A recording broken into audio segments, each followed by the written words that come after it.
We have to study, because this life that we have, people that are so rich, some of them, they keep piling up the money.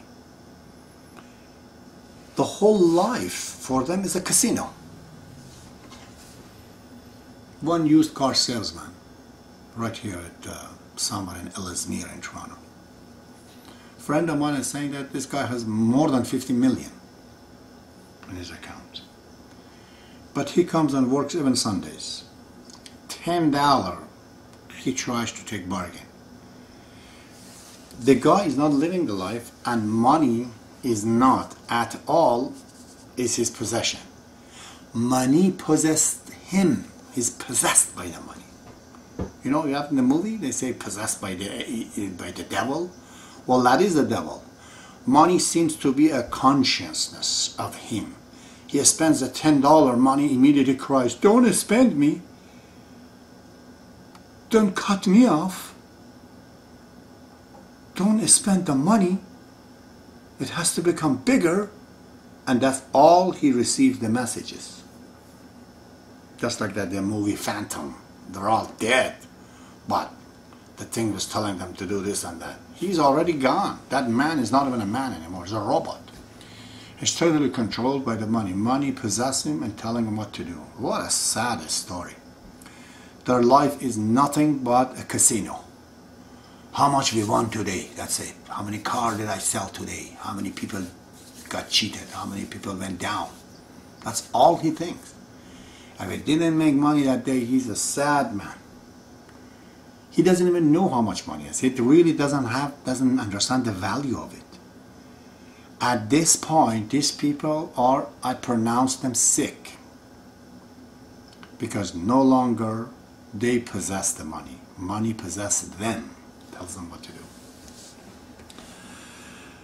So many of us, we fall captive to this sense of greed. So what do? I've come up with a few solutions. I've used it myself. The first thing I'll do, I would stop comparing myself with the higher people. If the comparison comes into my head, well, okay, I'm going to compare with the higher people and the lower people and other people. Let's compare everyone. Let's see where we are. Where are really, how many people are lower than you? I always say how many people are higher than me. And the matter of money and possession becomes a problem. Why don't you see how many people are higher than you in teaching the faith of God? How many people are higher than you in serving humanity, like Mother Teresa? Why don't you know their names? Because their numbers are not big? Because you're in the game? Game of highness, superiority? So, that's number one. If you can, please don't compare yourself. If you're comparing yourself with the other people, compare them up. Those, wherever you think that somebody tells you he's bigger, tell them that sure, maybe you're bigger than me. But there, I can see also there's a million people that are lower than me. So look, I'm doing fine. And if I beat you, then there are more people bigger than me again. At the end, even if I become Bill Gates, then what happens? The fountain goes up and pours down. If at the end of the day I become Bill Gates, then I end up paying it to the people. If that's the story, why do I possess it? That I have to go back to Bill? I'm not God. Why do I take the money from people to begin with and then give it back to them? It's senseless, Imagine Bill Gates goes on the Microsoft and says that, okay, I've created these beautiful things for your computer, free of charge. Well, then that is service, because you created something out of your mind, out of your day. But you're selling a product in such a fierce competition with so many others, and then you're going back. So what are you saying, Mr. Gate? You're trying to get from American to give it to the other people. You're Robin Hood here? Go ahead.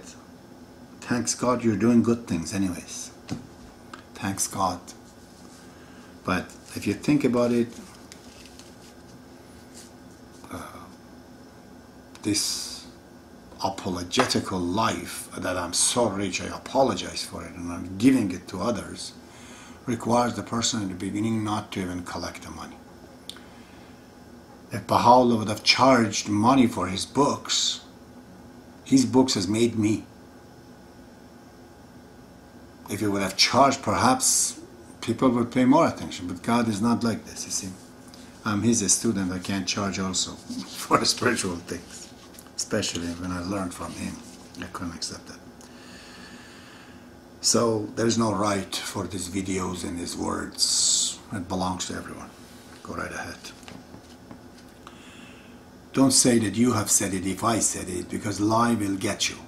Just say that you heard in a video, the guy said this. And when they hear, they know it's not my word. I've learned it from Baha'ullah, and Baha'u'llah is my friend, my God. You know. So this is one thing that stops the competition, in my opinion. Another thing that really is good, because it might give you a field of a study, a field of knowing yourself. Just go read Baha'i history. There's 20,000 people died. Absolutely only for their spiritual purposes. And these are not stories, they're histories, they're documents. And if you think these are revolutions, that it was there or in other places, you're sadly wrong. These people even were rich people, some of them poor, some of them rich. They just left everything for the sake of God. They fall prey. When you read those things, always is humbling. Any arrogant man, read those stories, the history in the Baha'i faith, it humbles you down, you know. Another mechanism to feel this contentment, the joy of being content, is that if you can afford to buy a Mercedes, go buy a Toyota. Live your life a lot lower than you can afford. A lot lower. Don't let people know how much money you have. Don't brag about it. By this I didn't mean to become a stingy, you know. Because some of the stingy people are like that. Always they say we have no money, no money, no money. No. Just live a moderate life. And try to help others. If you keep the money in the bank, it's okay, you have a possession. But when you go buy things and possess so many things, the problem here is that you occupy your poor, limited brain with so many objects that you bought it, now you must like it. Okay? We should not brag about our money, our wealth, and definitely be content. You have to practice it, to learn it. It's great joy. You see? Okay, dokie. I don't know how much I talked. Probably half an hour, 20 minutes, 25 minutes. But I did give you some overview about being content and not greedy. You see, this both topics in one session. I'm going to be talking next time about 3 sets of attributes that they come in association, in relation with people, and in relationship with God. No other way you can attain it. See you the next time.